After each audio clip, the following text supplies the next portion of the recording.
bonjour ou bonsoir, selon l'heure à laquelle vous allez nous suivre. Le Seigneur a voulu que nous puissions nous mettre tout autour de sa parole, parce qu'il a quelque chose qu'il veut nous parler. Alors, avant que nous puissions écouter la pensée de Dieu, j'aimerais que nous puissions prier.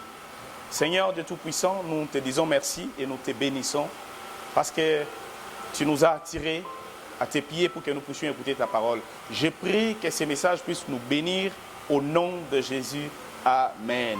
Bien-aimés dans le Seigneur, pendant ces temps de confinement où chacun est chez lui à la maison, le Seigneur est en train de nous communiquer des choses. Il est en train de nous orienter. Il est en train d'orienter son Église. Comment est-ce que nous pouvons nous comporter face à la situation que le monde entier est en train de traverser? Alors que nous avions passé notre temps à prier, Dieu nous a donné un message et je suis convaincu que ce message bénira plusieurs personnes. Et le thème que nous allons partager s'intitule « À l'école de Job, s'il vous plaît. À l'école de Job. J'aimerais que nous puissions lire 4 portions des Écritures qui vont introduire ces messages.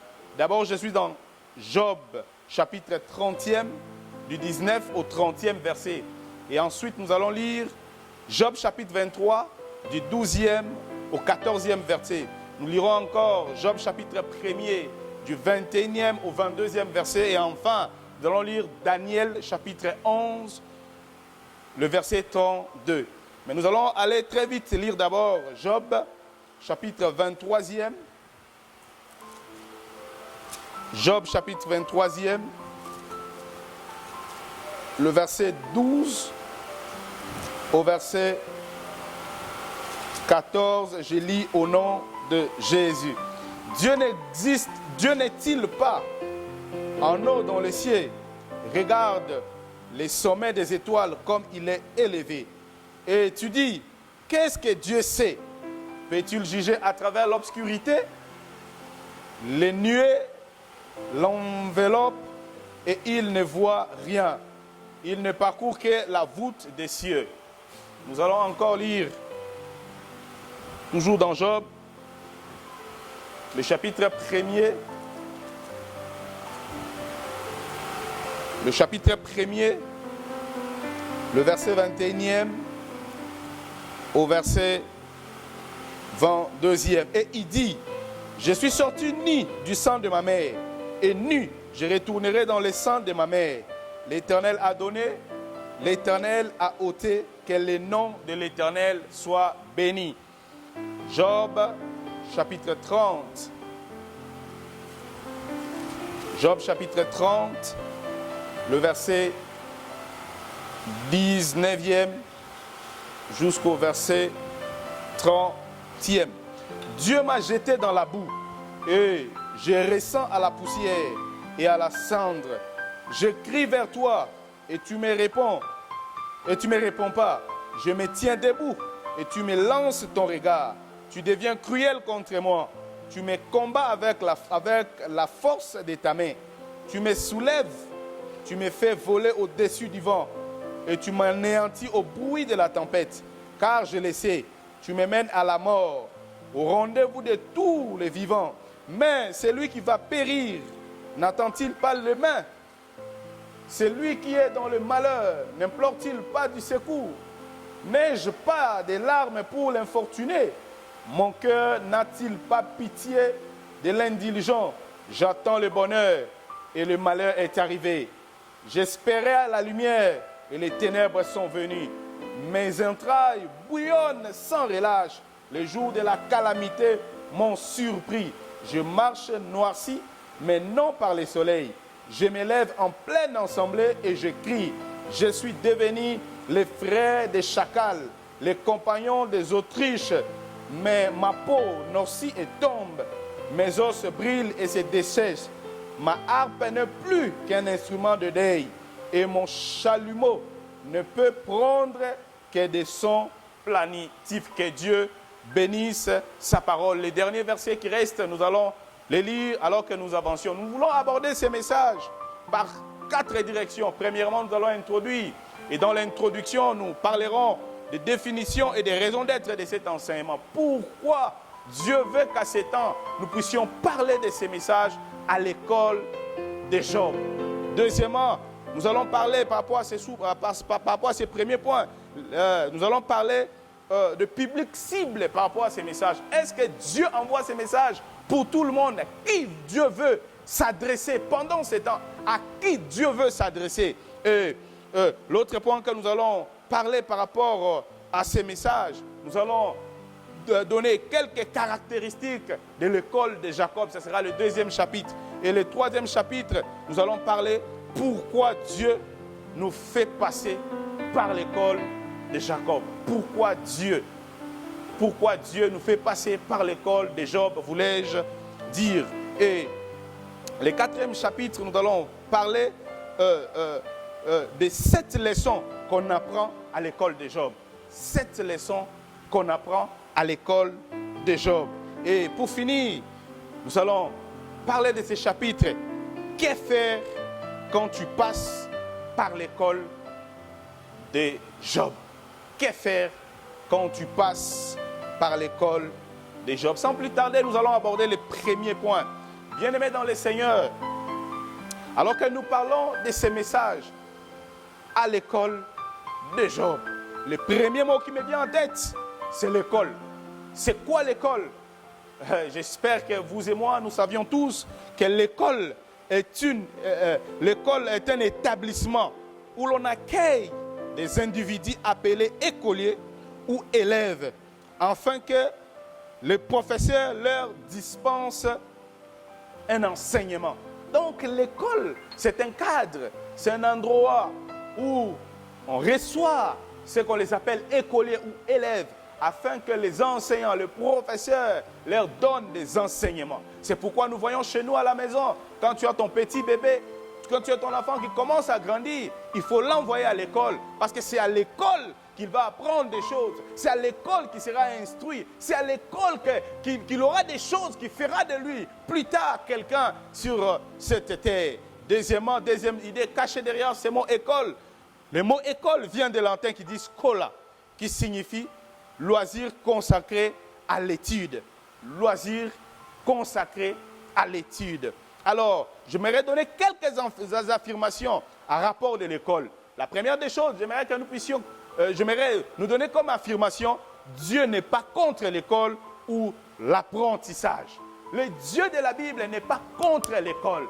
Dieu ne s'oppose pas à l'école. D'ailleurs, lui-même, le Dieu, c'est le grand professeur. C'est lui-même qui a instauré ce système d'apprentissage. Lui-même qui a instauré. Parce que quand nous voyons dans la création, Dieu lui-même a créé. Et à la fin, il a laissé la responsabilité. C'est-à-dire, il a montré les chemins. C'est-à-dire, lui-même, il a commencé à orienter. Comment est-ce que les choses doivent être et les gens vont commencer à suivre ce que lui, il a fait. Quand nous lisons la Bible dans Hébreux chapitre 5, le verset 12, la Bible dit, vous en effet qui, depuis longtemps, devriez être maîtres, vous avez encore besoin qu'on vous enseigne le premier rudiment des oracles de Dieu. Vous en êtes venus à avoir besoin de lait et non du nourriture. C'est-à-dire, Dieu de la Bible n'est pas contre une école. Il n'est pas contre l'enseignement. Dieu n'est pas contre. Des fois, nous voyons les gens s'opposer, dire que non, il faut faire la théologie, il ne faut pas. Je ne suis pas dans cette direction. Mais je suis dans la direction d'apprentissage. Dieu n'est pas contre ces choses. 2 Pierre chapitre 1er, le verset 5e. La Bible dit, à cause de la même faites tous vos efforts pour joindre la vertu à votre foi, la vertu de la science. Au-delà de la foi, Dieu veut que nous puissions ajouter la science, ajouter la connaissance. Et pour ajouter la connaissance, pour ajouter la science, on a besoin de passer par une école. Pas nécessairement comme nous voyons, il faut aller à l'université, il faut aller à l'école. Oui, c'est normal. Mais il y a aussi d'autres manières où on peut passer par une école. Rester au pied de quelqu'un. Je prends par exemple, tu es serviteur, tu es un enfant, tu dois rester au pied de tes parents afin qu'ils t'instruisent certaines choses au-delà de ce que tu auras à l'école. Mais à la maison, tu as besoin aussi de voir comment ton père gère la famille, de voir comment ta mère gère la famille. famille. Tu vois comment est-ce que les choses se passent. Tu en as besoin plus que cela te permettra à grandir, à acquérir une connaissance. Donc Dieu veut que nous puissions ajouter au-delà de la foi la vertu de la connaissance. Que Dieu vous bénisse. Quand je vois l'apôtre Paul insister et dire, faites tous vos efforts. Je souligne, l'apôtre Paul dit, faites tous vos efforts.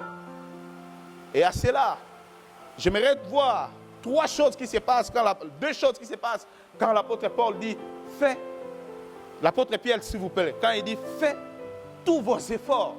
Cela veut dire, il faut maximiser en termes de temps.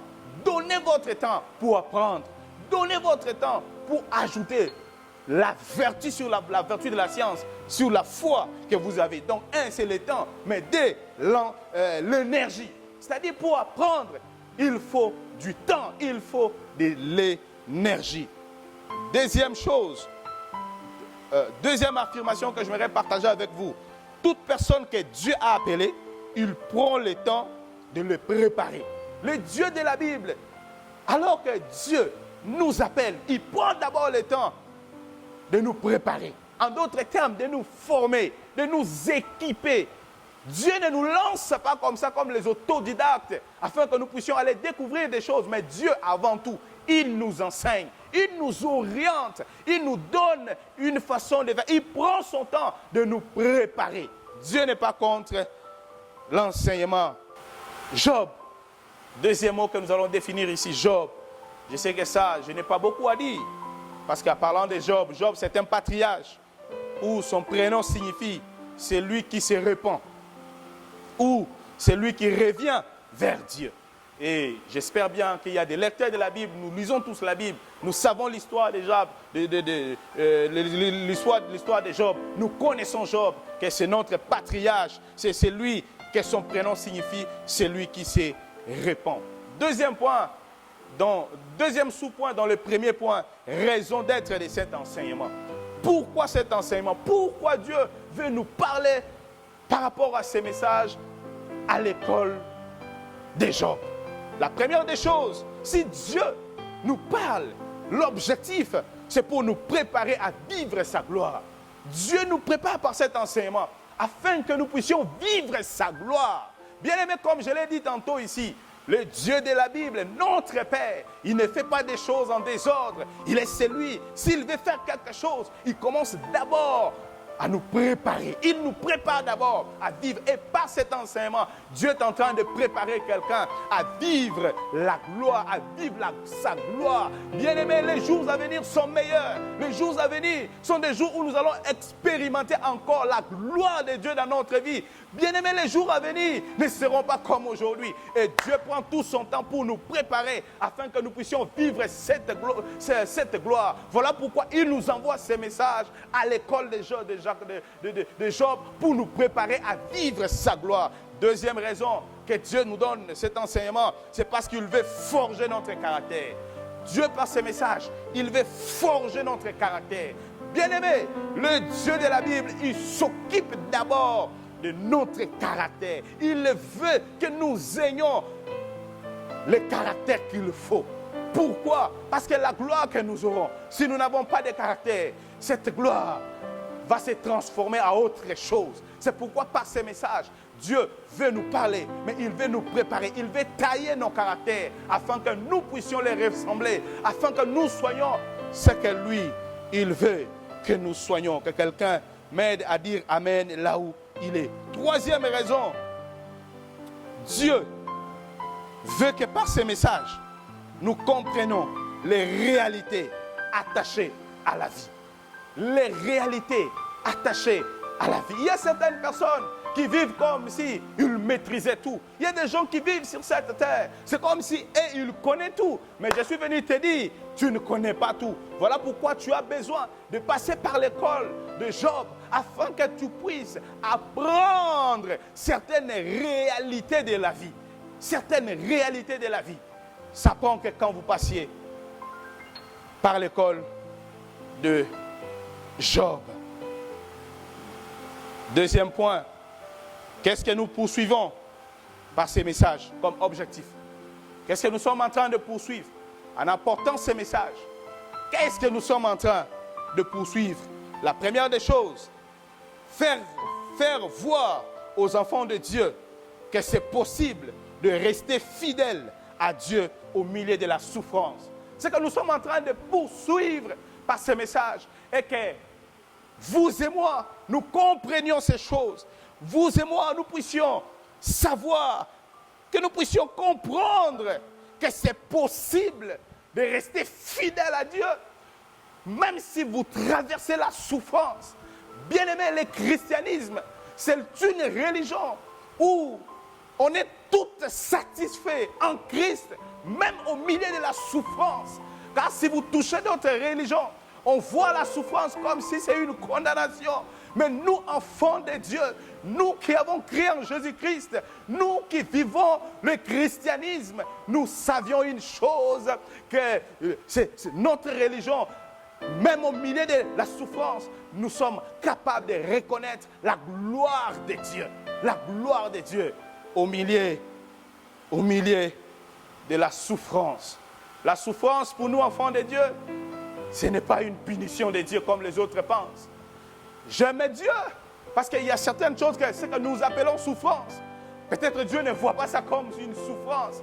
C'est que les autres considèrent que nous sommes en train de traverser, voire même nous-mêmes, nous sommes en train de penser que nous souffrons. Mais en réalité, quand Dieu voit ça, Dieu ne voit pas que c'est la souffrance. Il voit autre chose. Il a autre manière de nommer ce que nous, les hommes, nous appelons souffrance. Et par ces messages, notre objectif, que vous et moi nous comprenions que c'est possible,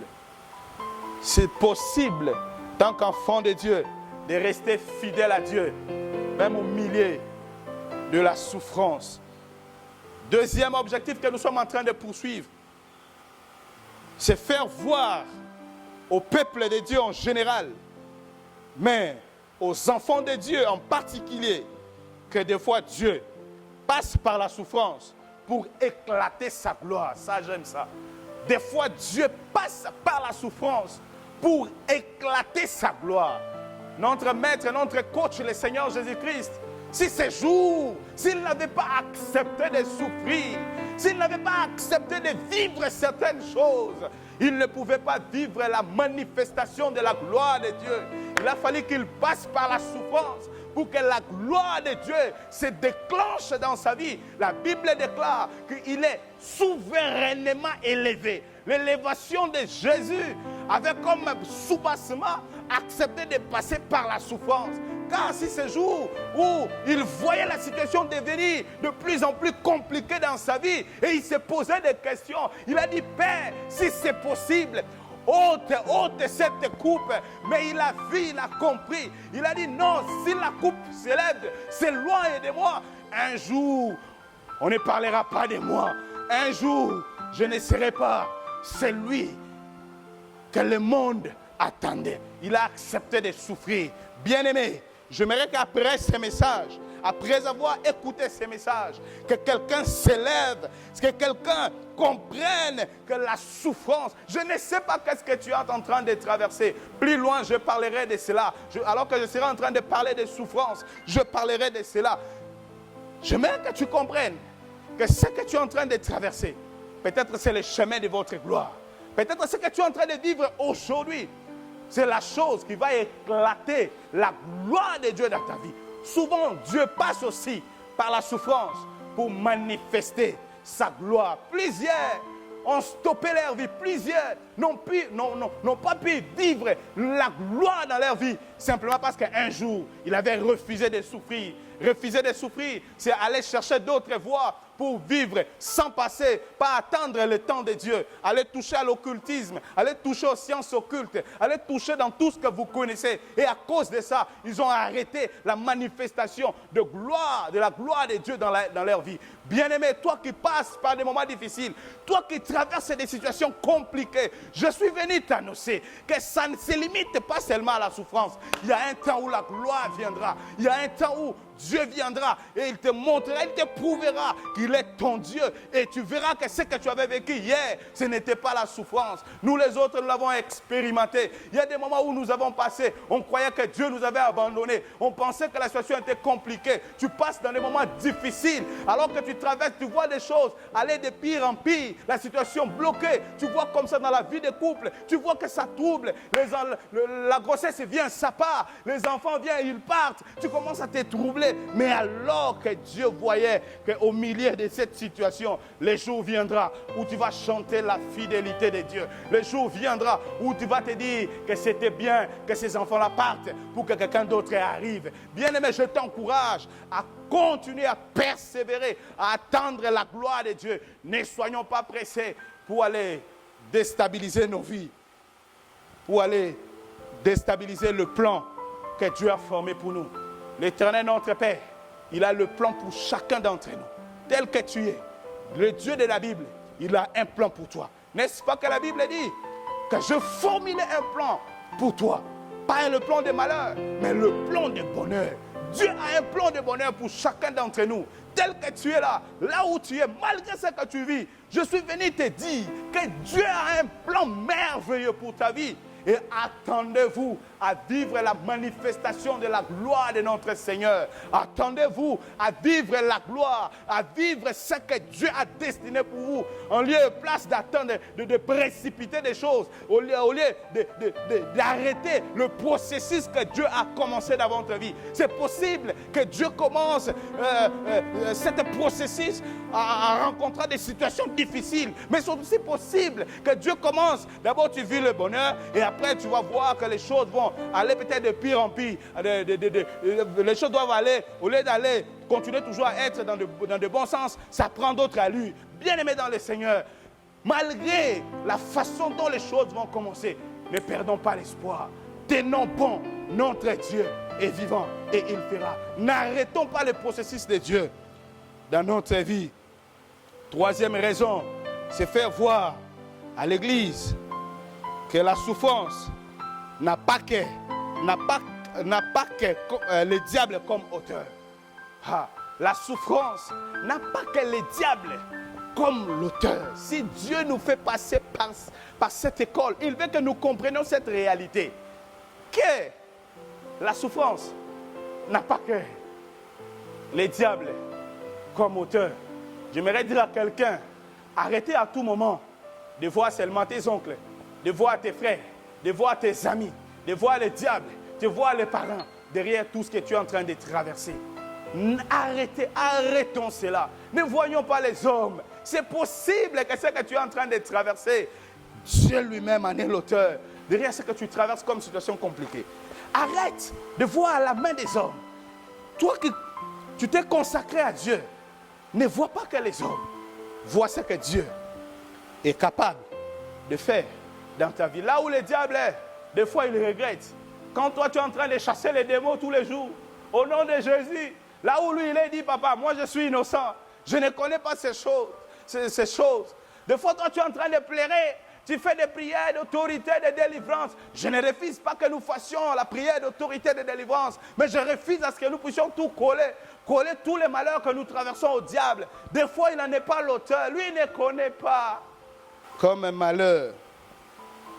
Quatrième objectif que nous sommes en train de poursuivre, c'est aider l'Église à se focaliser sur l'essentiel de la vie chrétienne. Nous voulons, par ces messages, aider les enfants de Dieu à se focaliser sur l'essentiel de la vie chrétienne. L'essentiel de la vie chrétienne. L'essentiel de la vie chrétienne, ce n'est pas avoir des comptes en banque. L'essentiel de la vie chrétienne, ce n'est pas rouler carrosse. L'essentiel de la vie chrétienne, ce n'est pas avoir des millions. Ce n'est pas avoir toutes ces choses. Ce n'est pas l'essentiel de la vie chrétienne. L'essentiel de la vie chrétienne, c'est d'abord chercher la gloire de celui qui t'a créé. L'essentiel, c'est chercher d'abord la gloire de Dieu. Là où se trouve la gloire de Dieu, c'est là que tu dois te focaliser. Là où se trouve la volonté de Dieu pour toi. C'est ça l'essentiel de la vie chrétienne. Aujourd'hui, nous avons changé l'essentiel de la vie chrétienne en ayant de l'argent, en ayant des comptes en banque. Les autres qui ont servi Dieu avant nous, ce n'était pas ça leur priorité. Leur priorité, ce n'était pas avoir des jeeps, ce n'était pas avoir des jets privés. Si Dieu me donne, gloire à Dieu, cela ne veut pas que je suis contre ces choses. Je ne suis pas contre, mais moi-même, j'aime un jour avoir des jets privés. J'aime un jour avoir des parcelles partout. J'aime un jour aussi vivre une bonne vie. Je l'admire et je souhaite aussi, même pour vous, que vous ayez cette vie. Je souhaite même aussi pour vous que vous puissiez prospérer à tous égards.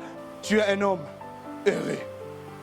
Alors, le troisième point dans ce premier point, c'est le public cible. Public cible. Ces messages s'adressent d'abord aux enfants de Dieu, c'est-à-dire à tous ceux qui croient en Jésus-Christ comme Seigneur et Sauveur. Si tu es enfant de Dieu, ces messages t'intéressent. C'est pour toi que Dieu a envoyé ces messages. Deuxième catégorie de personnes, c'est les hommes et les femmes qui ne se reprochent de rien, mais qui voient rien marcher dans leur vie. En d'autres termes, les hommes et les femmes qui sont dans la souffrance sans cause. C'est pour vous ces messages. C'est pour vous que Dieu a envoyé ces messages. C'est pour vous que Dieu veut s'entretenir pendant cette série. Il a envoyé ces messages pour vous orienter. Et deuxième catégorie de personnes pour qui Dieu a envoyé ces messages, c'est les hommes et les femmes qui n'ont jamais connu la souffrance. Qui n'ont jamais connu la souffrance. Tu n'as jamais connu la souffrance dans ta vie. Ces messages est curatif. Ce message est préventif pour vous, s'il vous plaît. Si Dieu vous a envoyé ces messages, peut-être que tu n'as jamais connu la situation difficile dans ta vie. Tu n'as jamais connu les difficultés. Tu n'as jamais connu des pertes. Tu n'as jamais été troublé dans ton cœur. Tu n'as jamais vécu la souffrance dans ta vie. Pour vous, Dieu me dit de vous dire qu'il est votre Dieu. Et sachez-le, qu'un jour arrivera où vous allez passer par l'école de Job. Et par rapport à la deuxième catégorie, Dieu m'a dit de vous dire trois choses. La première des choses, tenez bon et ne perdez pas espoir.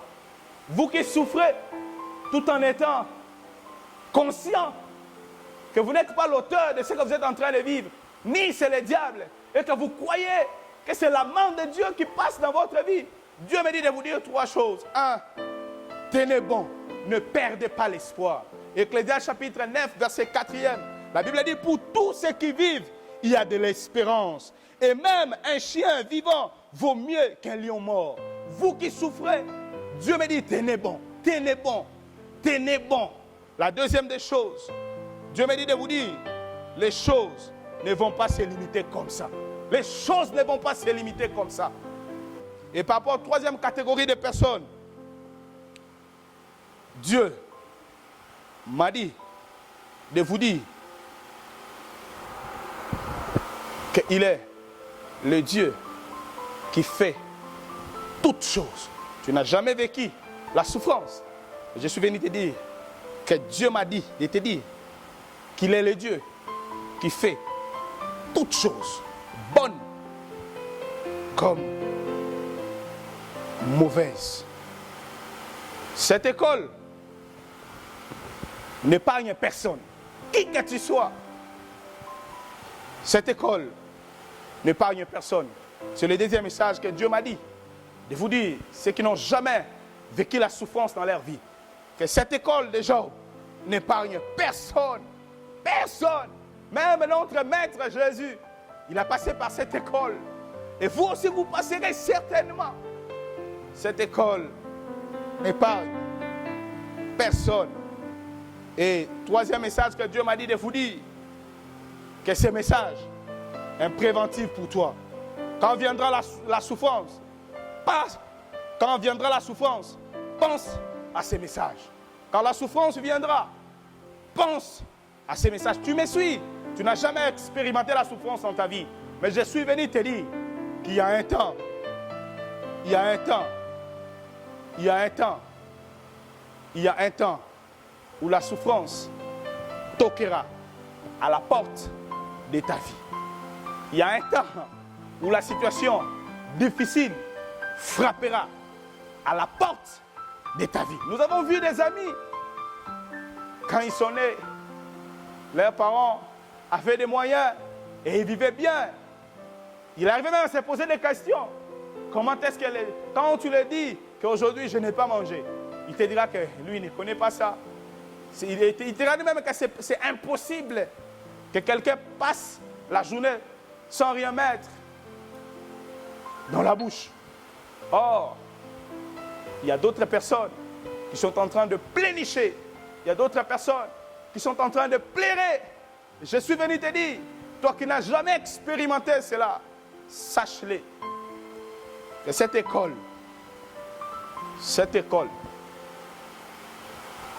ne laisse personne. À la séance prochaine, nous allons parler du deuxième chapitre.